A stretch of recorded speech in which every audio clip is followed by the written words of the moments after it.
बरं, तसं पाहता शरद पवारांच्या राष्ट्रवादी काँग्रेसनं घेतलेला भाजपपासून दूर राहण्याचा निर्णय हा निवडणूक पूर्व रणनीतीचा भाग म्हणून पाहिला जातोय। त्यामुळे विरोधकांमध्ये नव्या एकजुटीची शक्यता निर्माण झाली असली तरी राजकीय समीकरण अजूनही अनिश्चित आहेत। स्थानिक परिस्थितीनुसार युतीचा निर्णय घेण्याची मुभा देत पवारांनी दोन्ही आघाड्यांसाठी दारं उघडी ठेवलेली आहेत। त्यामुळे राज्यात त्रिकोणी स्पर्धेचं चित्र निर्माण होण्याची शक्यता नाकारता येत नाही। अखेर मतदार कोणत्या आघाडीवर विश्वास ठेवतात हेच या निर्णयाचं खऱ्या अर्थानं राजकीय भवितव्य ठरवेल। आणि या विषयावर अधिक चर्चा करण्यासाठी आपल्यासोबत यावेळेला जोडले गेलेले आहेत भाजपचे प्रवक्ते नवनाथ बन। नवनाथजी, खूप खूप स्वागत आपलं। खरं तर भाजपपासून आपल्याला कुठेतरी दूर जायचं आहे, मात्र इतरांसोबतचे पर्याय शरदचंद्रजी पवारांच्या राष्ट्रवादीनं खुले ठेवलेले आहेत। भाजप याकडे कसं पाहत आहे?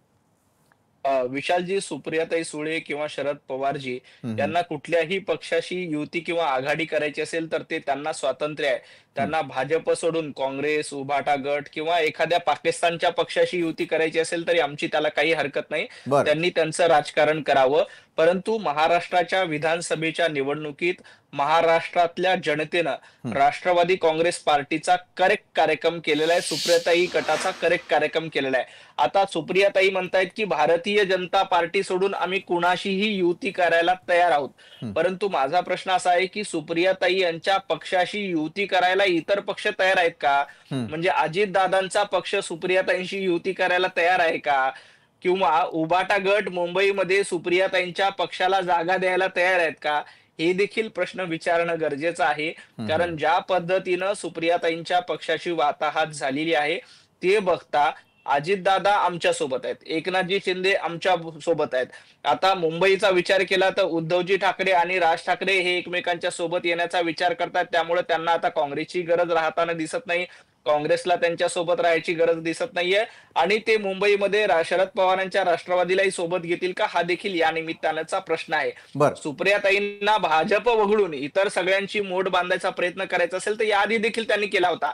तुम्हाला आठवत असेल 2019ला महाविकास आघाडीच्या नावानं भारतीय जनता पार्टी सोडून सगळ्यांना एकत्रित घेऊन अकेला देवेंद्रजी क्या करेगा अशा पद्धतीची एक ओळ, एक मन सुप्रियाताईंनी वापरली होती। बरोबर आहे। देवेंद्रजींनी काय केलं हे महाराष्ट्राच्या जनतेनं बघितलंय।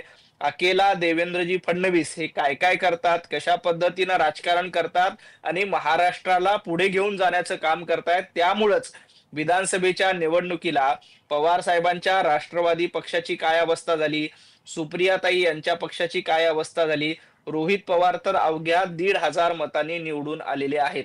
त्यामुळं यांना जनतेने नाकारलेलं आहे। येणाऱ्या स्थानिक स्वराज्य संस्था म्हणजे आता नगरपालिका आणि नगरपंचायतीच्या निवडणुकीची घोषणा झाली, या निवडणुकीत देखील भारतीय जनता पार्टी आणि महायुतीला लोक बहुमत देतील।